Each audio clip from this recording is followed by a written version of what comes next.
Hello my dear friends, banking എക്സ്പോർട്ടിൻ്റെ ഒരു പുത്തൻ എപ്പിസോഡിലേക്ക് എൻ്റെ എല്ലാ സുഹൃത്തുക്കൾക്കും വീണ്ടും സ്വാഗതം. ഇന്നത്തെ വീഡിയോയിൽ നമ്മൾ ചെയ്യാൻ പോകുന്ന ഒരു വെറൈറ്റി ഇൻഫർമേഷനാണ്. നിങ്ങൾക്ക് എല്ലാവർക്കും ഇഷ്ടപ്പെടുന്ന ഒരു ഇൻഫർമേഷനാണ്.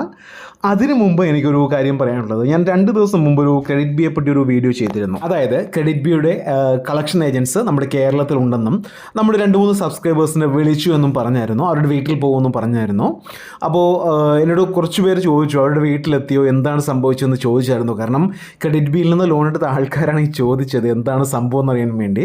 അപ്പോൾ അവരോട് എനിക്ക് പറയാനുള്ളത്, അയാളെ വിളിച്ചു, അതായത് ഈ കളക്ഷൻ എക്സിക്യൂട്ടീവ് വിളിച്ചിട്ട് ക്രെഡിറ്റ് ബിയിൽ നിന്നും EMI ഡ്യൂ ആണ്, 3 മാസമായിട്ട് അടച്ചിട്ടില്ല, എന്താണ് ഉദ്ദേശം, ഫോൺ വിളിച്ചാൽ എടുക്കുന്നതെന്ന് ചോദിച്ചു. വീട്ടിൽ വരുമെന്ന് പറഞ്ഞു, അഡ്രസ്സ് എല്ലാം അയച്ചു കൊടുത്തു. അതായത് ലോൺ എടുത്ത ആൾക്ക്, കാരണം അവരുടെ ആധാർ കാർഡും പാൻ കാർഡും ഉണ്ടല്ലോ, ആ അഡ്രസ്സെല്ലാം അയച്ചു കൊടുത്തു. അപ്പോൾ ഈ ലോൺ എടുത്ത ആൾക്കാരെന്താണ് പേടിച്ചിരിക്കുകയാണ്. സംഭവം ഇതുവരെയും അവരുടെ വീട്ടിൽ ചെന്നില്ല. എനിക്ക് തോന്നുന്നു ഈ ഒരു വിരട്ടിൽ മാത്രമേ ഉള്ളൂ എന്നാണ് എനിക്ക് തോന്നുന്നത്. ഇതുവരെയും വീട്ടിൽ എത്തിയിട്ടില്ല. അപ്പോൾ അത് പേടിച്ചിരിക്കുന്ന ആൾക്കാർക്ക് ഇപ്പം ക്രെഡിറ്റ് ബി എന്നല്ല, ട്രൂ ബാലൻസ്, അതുപോലെ തന്നെ നമ്മുടെ കിഷ്ത്, അതുപോലെ തന്നെ എന്താ പറയുക മണി വ്യൂ, സ്റ്റാഷ് ഫിൻ, ഏതായാലും റിങ്ങിൻ്റെ ആൾക്കാർ, റിങ് ഫിനാൻസ് ലോണിൻ്റെ ആൾക്കാർ ഇങ്ങനെ വീട്ടിൽ പോയതായിട്ട് എനിക്കറിയാം, വീട്ടിലെത്തിയായിട്ടും അറിയാം. ഈ ക്രെഡിറ്റ് ബിയുടെ വീട്ടിലെത്തിയതായിട്ടുള്ള ഒരു ഇൻഫർമേഷൻ, ഒരു സൂചനയൊന്നും എനിക്ക് കിട്ടിയിട്ടില്ല.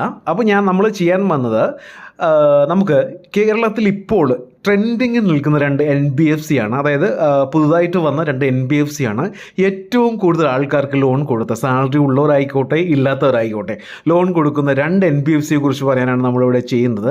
കാരണം ഇപ്പോൾ ട്രെൻഡിങ്ങിലാണ്. മണി വ്യൂവും ട്രൂ ബാലൻസും സ്റ്റാഷ് ഫിനും നാവിയും മണി എല്ലാം ഡൗൺ മീൻസ് അത് താഴോട്ട് പോയി. ഇപ്പോൾ മുകളിൽ നിൽക്കുന്ന 2 ആപ്ലിക്കേഷനെ കുറിച്ചാണ് നമ്മളിവിടെ പറയാൻ വന്നത്. ലിങ്ക് ഡിസ്ക്രിപ്ഷനിൽ ഞാൻ കൊടുത്തിരിക്കാം. ഓക്കെ, അപ്പോൾ അതിൽ ഒന്നാമത് നിൽക്കുന്ന ആപ്ലിക്കേഷൻ, അതായത് സിബിലായാലും എന്ത് കാര്യത്തിലായാലും കുറവ് മതി, ഒരുവിധം എലിജിബിലിറ്റി ഉള്ള ഒരു 85 to 90% ആൾക്കാർക്ക് ലോൺ കിട്ടുന്ന ഒരു ആപ്ലിക്കേഷനാണ് റാം ഫിൻകോർപ്പ്. ഇത് നിങ്ങൾക്ക് അറിയാവുന്ന കാര്യമാണ്. ഒന്നും കൂടെ എലിജിബിലിറ്റി പറയാം. 18 വയസ്സ് മുതൽ 58 വയസ്സ് വരെ പ്രായമുള്ളവർക്ക് ലോൺ കിട്ടും. അതേപോലെ തന്നെ സാലറി ഉള്ളവർക്കും സെൽഫ് എംപ്ലോയീസിനും കിട്ടുന്നതാണ്.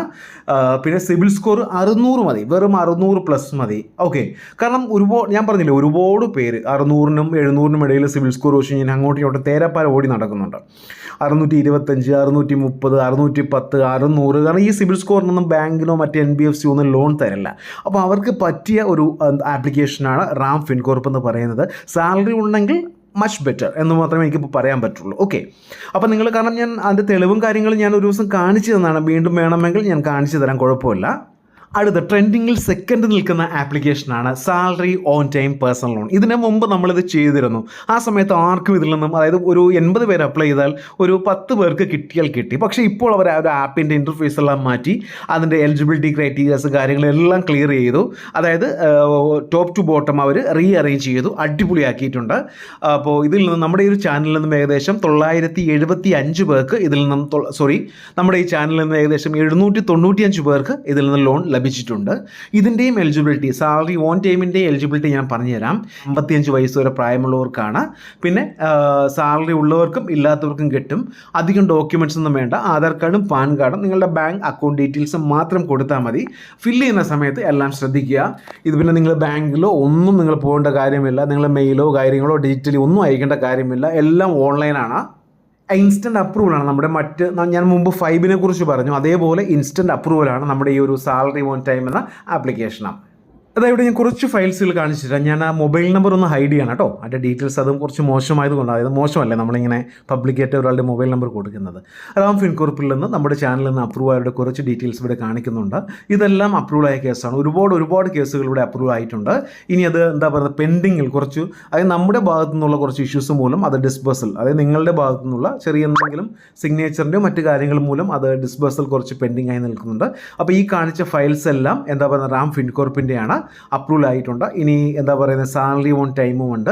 അപ്പോൾ നിങ്ങൾക്ക് താല്പര്യമുണ്ട്, നിങ്ങൾക്ക് ഫിനാൻഷ്യലി എന്തെങ്കിലും ആവശ്യമുണ്ടെങ്കിൽ മാത്രം നിങ്ങൾ ഇതിൽ നിന്ന് യൂസ് ചെയ്യുക. ഇനി ഒരുപാട് ഫയൽസുകൾ നമുക്കിവിടെ അപ്രൂവലായി കാണാൻ സാധിക്കും. ഞാൻ എല്ലാം കാണിച്ചു തരുന്നില്ല.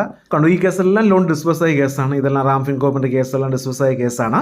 പിന്നെ ഫില്ല് ചെയ്യുമ്പോൾ എന്തെങ്കിലും ഡൗട്ടോ കാര്യങ്ങളോ എന്തെങ്കിലും ഉണ്ടെങ്കിൽ നിങ്ങൾ എന്നോട് ചോദിക്കുക. ചോദ്യത്തിന് ശേഷം നിങ്ങൾ ചെയ്യുക. അപ്പോൾ ഞാൻ താഴെ ഡിസ്ക്രിപ്ഷനിൽ ഇതിൻ്റെ ലിങ്ക് രണ്ടിനെയും കൊടുത്തിരിക്കാം, സാലറി ഓൺ ടൈമിൻ്റെയും അതുപോലെ തന്നെ റാംഫിൻ കോപ്പിൻ്റെയും. താല്പര്യമുള്ളവർ, ഒരുപാട് പേര് എന്നെ വിളിച്ചിട്ട് കിട്ടുന്നില്ല, അല്ലെങ്കിൽ മീൻസ് സിബിൽ കുറവാണ്, സാലറി ഇല്ല എന്ന് പറയുന്നുണ്ട്. അപ്പോൾ ഇവരെല്ലാം ഈ സമയത്ത് എവിടെയാണെന്ന് എനിക്കിപ്പോൾ അറിയില്ല. അപ്പോൾ അങ്ങനെയുള്ളവർക്കെല്ലാം ഈ ഒരു ഓപ്ഷൻ നല്ല സൂപ്പർ ഓപ്ഷനാണ്. ഞാൻ മുമ്പ് ഇത് 2 ആപ്ലിക്കേഷൻ ഓപ്പൺ ചെയ്യുമ്പോഴും ഇങ്ങനെ ഒരു ഇൻ്റർഫേസ് ആയിരിക്കും വരുന്നത്. ഇവിടെ നമ്മളുടെ pan number, mobile number, full name, email ID, pin code, required amount ഇവിടെ കൊടുക്കുക, കറക്റ്റായിട്ട് ഇതിന് കൊടുക്കുക. എല്ലാം ക്ലിയർ ചെയ്ത് കൊടുത്തതിന് ശേഷം നിങ്ങളുടെ ആധാർ കാർഡും പാൻ കാർഡും മറ്റ് ഡീറ്റെയിൽസും, ഇപ്പോൾ ആധാർ കാർഡും പാൻ കാർഡും മറ്റും അവരുടെ മൊബൈലിൽ തന്നെ എല്ലാവരുടെയും കാണുമെന്ന് തോന്നുന്നു. പിന്നെ സാലറി ഉള്ളവർക്കാണെങ്കിൽ കൂടുതൽ വലിയ എമൗണ്ട് വേണമെങ്കിൽ സാലറി ഉള്ളവർക്ക് സാലറി സ്ലിപ്പും ബാങ്ക് സ്റ്റേറ്റ്മെൻറ്റും എല്ലാം കൊടുക്കണം. അപ്പോൾ അതെല്ലാം ക്ലിയർ ആയിട്ട്, ഇതിൽ നിന്ന് ഒരു കാരണവശാലും ഒന്നും തെറ്റരുത് കേട്ടോ. കാരണം നിങ്ങൾ കൊടുക്കുന്ന നൈമും നിങ്ങളുടെ പാൻ കാർഡിലെ നൈമും മിസ്മാച്ച് ആണെങ്കിൽ അത് മിസ്മാച്ച് ഇഷ്യൂ ഉണ്ടാകും, പിന്നെ അത് റിജക്റ്റ് ആകും, പിന്നെ അത് ഒരിക്കൽ കൂടി അപ്ലൈ ചെയ്യും, പിന്നെ 6 മാസം 7 മാസം കഴിയണം. നമുക്കറിയാം നമ്മുടെ പറയുന്നത് ട്രൂ ബാലൻസ് എന്നൊക്കെ നമ്മൾ ലോൺ എടുക്കുന്ന ടീംസാണ്. ചില സമയത്ത് നമ്മൾ ഇത് നമുക്ക് എല്ലാം ക്ലിയർ ആകും, സാങ്ഷൻ ആകുന്ന സമയത്ത് പാൻ കാർഡ് മിസ്മാച്ച് അല്ലെങ്കിൽ അക്കൗണ്ട് മിസ്മാച്ച് എന്നൊക്കെ പറഞ്ഞ് കാണിക്കും. ഓക്കെ, അത് അവരുടെ ഉടായ്പാണോ അല്ലെങ്കിൽ നമ്മുടെ ഭാഗത്തുനിന്നുള്ള ഇഷ്യൂ കൊണ്ടാണെന്ന് എനിക്കറിയില്ല. മോസ്റ്റ് പ്രോബബ്ലി നമ്മുടെ ഭാഗത്തുനിന്നുള്ള ഇഷ്യൂ കൊണ്ടാണ് ഉണ്ടാകുന്നത്. ചില സമയത്ത് അവർ ഈ എല്ലാ ആപ്പുകളും ചില സമയങ്ങളിൽ എന്തെങ്കിലും ടെക്നിക്കൽ ഇഷ്യൂ ഉണ്ടാകുമ്പോൾ എല്ലാ ആപ്പും ഡൗൺ ചെയ്തിട്ടിരിക്കും. അത് നമ്മുടെ ഇഷ്യൂ അല്ല. അപ്പോൾ ഞാൻ ഫസ്റ്റിലേ പറഞ്ഞ ഓർക്കുക, ക്രെഡിറ്റ് ബിയുടെ ഇഷ്യൂ ഇതുവരെയ്ക്കും വീട്ടിലെത്തിയിട്ടില്ല. ആ ക്രെഡിറ്റ് ബിയിൽ നിന്ന് ലോൺ എടുത്ത് ആരും പേടിക്കേണ്ട. ഇൻ കേസ് വന്നാൽ തന്നെ നിങ്ങളാരും പേടിക്കേണ്ട കേട്ടോ. അത് ഇല്ലയെന്ന് പറഞ്ഞാൽ നിങ്ങൾ ഡീൽ ചെയ്യുക, അവരാരും നിങ്ങളെ എടുത്തുകൊണ്ടോ അല്ലെങ്കിൽ പൊക്കിക്കൊണ്ടോ ഒന്നും പോകില്ല. ഓക്കെ, കാര്യങ്ങൾ പറയുക. അപ്പോൾ ഒന്നും അങ്ങനെ ചെയ്യാൻ പറ്റില്ല. പിന്നെ മാക്സിമം നമ്മൾ അടയ്ക്കുക, കാരണം നമുക്കൊരു ആവശ്യത്തിന് തന്നതാണ് ഫിനാൻസ്, അറിയാമല്ലോ. ഈ ഫേക്ക് ലോൺ ആപ്ലിക്കേഷൻ വിട്ടുകളയോ, അത് പോട്ടെ. അല്ലാതെ നമ്മുടെ ഈ ക്രെഡിറ്റ് ബി, മണി വ്യൂ, സ്റ്റാഷ്ഫിൻ, ബ്രാഞ്ച് പോലുള്ള ആപ്ലിക്കേഷൻ ഇല്ലേ, അപ്പോൾ അതിൽ നിന്നൊക്കെ എടുക്കുകയാണെങ്കിൽ മാക്സിമം നമ്മൾ ഉണ്ടെങ്കിൽ അടയ്ക്കുക. അത് നമ്മൾ വെച്ചുകൊണ്ട് അടയ്ക്കാതിരിക്കരുത്, അത് നമുക്ക് ഫ്യൂച്ചറിൽ ഭയങ്കര ദോഷം ചെയ്യും. ഓക്കെ, അത് സിബിലായാലും നമ്മളിപ്പോൾ ഞാൻ പറഞ്ഞല്ലോ, റിട്ടേൺ ഓഫൊക്കെ വന്നാൽ, റൈറ്റ് ഓഫും സെറ്റിൽമെൻറ്റൊക്കെ വരികയാണെങ്കിൽ നമുക്ക് ഫ്യൂച്ചറിൽ ഒരു 5 പൈസ പോലും ഒരു ഫിനാൻസ് പോലും ലോൺ തരില്ല. അത് നേരിട്ട് അനുഭവിച്ച ഒരുപാട് പേര് എനിക്ക് ഇപ്പോഴും അറിയാം. ഓക്കെ, അങ്ങനെ കുറേ ആൾക്കാർ നമ്മുടെ ഈ സിബിൽ ഇമ്പ്രൂവ് ആവുന്ന, ഞാൻ ഒരു കാർഡ് കാണിച്ചല്ലോ, സിബിൽ ഇമ്പ്രൂവ് ആവുന്നൊരു കാർഡ്, ആ കാർഡൊക്കെ എടുത്ത് ഇപ്പം ഒരുവിധം ക്ലിയറാക്കി വരുന്നുണ്ട്. ഓക്കെ, അപ്പോൾ ഇനിയുള്ള വീഡിയോയിൽ ഇങ്ങനെയുള്ള സാലറി ഇല്ലാത്തവർക്ക്, അതുപോലെ തന്നെ സിബിൽ കുറവുള്ളവർക്ക്, ബാങ്കിങ് നെഗറ്റീവ് ഉള്ളവർക്ക്, ഏരിയ നെഗറ്റീവ് ഉള്ളവർക്ക് എങ്ങനെ ലോൺ ചെയ്യുന്ന പുതിയ ആപ്പുകളുമായിട്ട് ഇനി അടുത്ത വീഡിയോയിൽ നമുക്ക് കാണാം. അപ്പോൾ ഇന്നത്തെ വീഡിയോ എല്ലാവർക്കും ഇഷ്ടമായെന്ന് കരുതുന്നു. ഇഷ്ടമെങ്കിൽ ഷെയർ ചെയ്യുക, ലൈക്ക് ചെയ്യുക, സബ്സ്ക്രൈബ് ചെയ്യുക. Thank you for watching my video. Have A nice day.